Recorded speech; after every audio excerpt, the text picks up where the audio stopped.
Hey guys, Andrew Ross from Massively OP here.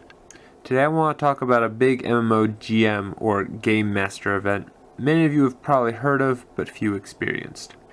We don't talk about it as much as we might the Death of Lord British, and it's not as famous as World of Warcraft's automated opening of the gates of Ahn'Qiraj, but it had the potential.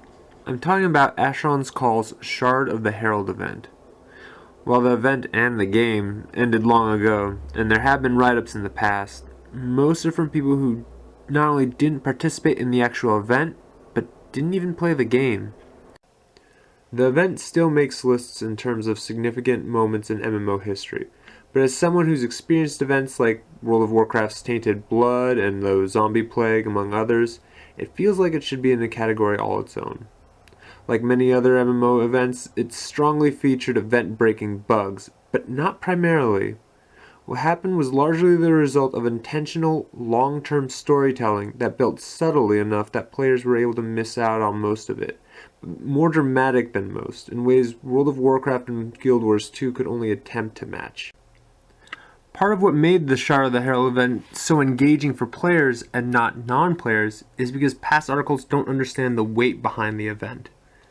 For an outsider looking at a fairly niche game at the turn of the century, it's easy to understand why someone who wasn't in the game would miss out on all the nuances and the context of the event. The Shard of the Herald was actually the culmination of a multi-month story arc. Remember, each month in Asheron's Call meant an actual content update, not just bug fixes. So by this point, players had actually been living the story, but the event cinched the events together. These updates, part of the first arc known as the Fourth Sending of Darkness, weren't unrelated events. They were this little snowball that turned into an avalanche, literally threatening our virtual way of life. Admittedly, Turbine's delivery and build-up could have been much better, but perhaps because of that, the actual event generated a lot of interest in the game's largely ignored lore updates. I hope that by discussing what Turbine did to build up the event and comparing it to what players noticed and reacted to, modern players can appreciate the work that went into the event, and maybe developers can perhaps emulate it in a manner that's more fitting for modern video games. So, before I actually talk about the defense part, let's talk about where the Shard of the Herald came from and where the story began. Literally a year before the actual Shard defense occurred, players got a new location, Frore, which hinted at a long-lost darkness the undead Frorians were trying to keep hidden. Specifically, it was hinted that living crystals were containing some larger power. Naturally, players destroyed this first crystal they found, despite its ominous name, the Great Work. Lore collected through the experience, which was translated in-game via NPCs, strongly hinted that players had destroyed something containing an evil they were not supposed to know. Now, there wasn't any sort of gibberish that they had to decode. It was that you were told in the book you can't read this or something to that effect, and it was hinted that you should go to XYZ town, talk to this librarian, and they could translate it for you. Now, admittedly, I wasn't playing Asheron's Call yet, but talking to those who had, what most of them recall was that the thing they noticed most was the content aspect of the update, not the lore. Remember, this is 1999, 2000, we're not really getting a lot of DLC. It doesn't really exist as strongly as it does now. So to be getting this new dungeon and new creatures right when a game has first come out is very new and surprising and exciting for them. The lore, especially told via text, is a lot easier to miss or ignore. And this pattern would actually repeat itself at least over the next year. Now, Turbine wasn't just using text, both in and out of game, to relay the story to the players. There were in-game cues. For example, in the next update, something changed with the shadow creatures. Shadows were almost sentient chaos that had corrupted a living being, sort of like aliens mind-controlling people. The thing is, originally, shadows only spawned in specific areas. These areas, known as points of interest, were on the map. You would know that something was supposed to be happening here that would be of interest. What happened with the update was that suddenly the shadows would be appearing randomly anywhere, even in newbie hunting locations. As agents of this yet unnamed evil, they were one of Asheron's Call's more dangerous creatures. they used not just strong melee attacks, but also various forms of magic. I wasn't playing still, but people that I talked to about the event said that almost no one remembered this change, just that suddenly they were seeing the shadows. Soon after that, in the February patch, we saw an influx of smaller living crystals, like the one that was originally killed, but these were not specifically named. But more importantly, we saw other additions. Something had caused this large, magically hidden bridge to appear out of thin air. It didn't seem like a big deal, but it was hinting at other story ideas. Another sort of unseen thing was that this human named Hamoud, who had sided with the shadows as a human, was discovered and supposedly had died. We also had something called Atlan weapons, and they were introduced via in-game translated books again as something that would be used to fight the shadows back. But again, this was something that people saw as content rather than the lore surrounding it. More importantly, though, was the introduction of the Gauntlet, an invite-only event by the Forces of Darkness challenging high-ranked leaders of guilds on each server to survive an ordeal to prove their loyalty to this yet unknown evil. Now, I can't stress this enough, but this was a game master-driven event, not something automated. This was by people making the game. And this was important because it set up the actual Shard Defense's resolution on Thistledown. It didn't affect most of the servers except by introducing this item that not a lot of people would see. Few people knew who on their server was actually chosen, as some monarchs actually resisted the call and refused to ally with evil. As a casual player, I didn't even know about this event until months later, only that there were very few people with this smoky black weapon they got from a past event. And part of this was introducing this idea that people who did take action and went and killed something would be rewarded. The monarchs who didn't receive any requippable awards, the ones that had rejected this offer, would later actually gain audience with Asheron himself in a GM event, but it wasn't something that was tangible. It wasn't something that could be seen, and this also wasn't a reward that they received immediately. So Turbine was setting up this habit of, if you go out and kill, you will be rewarded. Now, I know this idea of going out and killing to get rewards isn't exactly new to video games, but for what Turbine was trying to set up, it probably wasn't the best idea to make sure that they were only enforcing this sort of gameplay. Turbine didn't help the situation the next month when they released something called the Shadow Armor. Now, if you'd been reading the lore that came out with it, there should have been this sense of foreboding. See, the Shadow Armor was made from the remains of both shadows and crystals, and it showed that there's a link between the two. Remember, the crystals were something that we were told are holding a power that we don't really know. It's holding something back, and by killing it, that's probably not sending the right message to players, especially if the bigger ones are ones that we're supposed to be saving. It wasn't just that players got new armor in the March update. We also had large floating spires suddenly appearing outside of several towns, serving absolutely no purpose, but they were impossible to ignore. Now, if these large spires that we couldn't enter or interact with didn't seem weird enough, we also had something happening during lightning storms. After the lightning would flash, there would be this demonic image just for a split second. And this would actually continue for months. Now, as a new player, I remember asking both in and out of character if other people saw the image. Some people said they did, others said they didn't. But people who said they did, we'd make these theories about who or what it was, what it meant. Because very few of us had this deep understanding of the lore. Especially if you were a newer player, like, there's this very large world to explore, and there weren't hints everywhere. They were in only very specific areas, some of them being sort of high-level ones. The only connection we could make was that the image we were seeing looked very similar to this demonic statue player killers had to worship in order to activate the PvP mode on the non-PvP servers. Turbine was using all this to sort of hint that something big was going to happen, and it did. In April, the shadows attacked. The towers were active. There are these things called town criers, almost like in-game hints at the patch notes, and they started to mention that there had been earthquakes associated with the movement of the Shadow Spires. We also had Shadow Generals begin attacking player towns.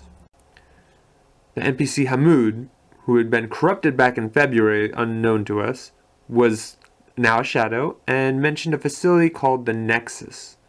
Defeating the invading shadows at each spire dropped a key fragment, and when combined allowed access to the Nexus. And once again they destroyed this large crystal that was containing this unknown evil. In fact, during May, the town Criers started to note the similarities between the two crystals we had killed. Now, if it's not yet obvious, the downside of using these in-game books and all this in-game text was that players weren't getting the message, and they often didn't care about the lore. We didn't have a lot of websites disseminating this information like we do today, not just because the internet was newer, which it was, but because Asheron's Call was a smaller title. What I actually remember about this event was shopping in town and suddenly being surrounded by shadows. Again, previously these were things that you would randomly find while hunting, and even before that they were stationary spawns. I remember during one particular attack reading that a third Shadow General was supposed to show up, but for some reason didn't, and the other generals cursed him. And this was at the end of a raid that we had just stopped. But what I do remember was that there was drama surrounding yet another unique reward dropped by this crystal people had killed. Sadly, few players, especially at the highest levels, paid attention or even considered what the in-game actions were. It was mostly that there was loot and someone had supposedly stolen it. New content at this point was seen as something that would award a server first. You wanted to be the first one to kill this weird thing, this new thing, so that you would get your unique reward, and this is what we were focusing on. Because it felt like we just beat these Shadow Generals, because we had stopped all these town invasions, it felt like the Shadow arc was over at this point. As a player, what I mostly remember was we suddenly had high-level monsters in low-level spaces. And these spaces were primarily seen as solo areas. Now the spawns were high, and there'd be a lot of people hunting there, but we were almost hunting together but alone. With the high-level spawns, this changed. If you think about it in World of Warcraft terms, it would be like a raid boss suddenly appearing in Southern Barrens during Vanilla WoW, during those really early days. Like, these were areas that were not hugely popular, where high levels were not coming, and we would suddenly have a very real need for them. In Asheron's Call, creatures could level up by killing players. So you already had something quite strong, and as it killed more and more of us low levels, it would get stronger and stronger. We would actually need a high level to come out and act as a very legitimate hero and save us, and get not bad rewards from the creature, but mostly they'd be doing it for praise. Now, the spawn change issue was twofold. On the one hand, you would have like maybe one up to maybe 3 high-level creatures spawning in a lobby area at a time, and this was random. The other issue, though, was that Turbine started linking high-level spawns with certain quest objectives. So if high levels were working on new content, one part of that mission might actually spawn really high-level creatures in a traditionally low-level area. And they wouldn't always need to clean up after themselves. So that could make entire hunting areas completely off limits to the group that it was initially designed for. This was actually a big part of the July event. What had happened was Turbine introduced its very first new landmass, not just a dungeon, but a whole island, without doing a paid-for expansion. And this could drastically change multiple locations across the world as part of the quest. It contained curious, seemingly balance-oriented details. The death of Shadowcrafters, for example, made it so that the armor we had gotten several patches before now was weakened. Turbine had felt that the shadow armor was too powerful, so they created a lore reason for the change. And in hindsight, we shouldn't have ignored that. unlike many other MMOs, Asheron's Call's lore didn't ignore the fact that no one died.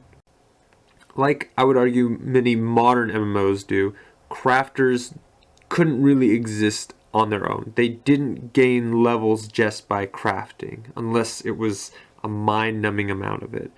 Mostly it was seen that you were a hunter and then you were putting your experience into your craft.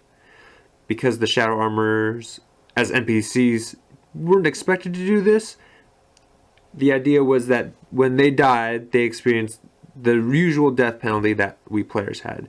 But because they didn't earn XP very fast, they couldn't burn it off. And that's why this seemed like a permanent change.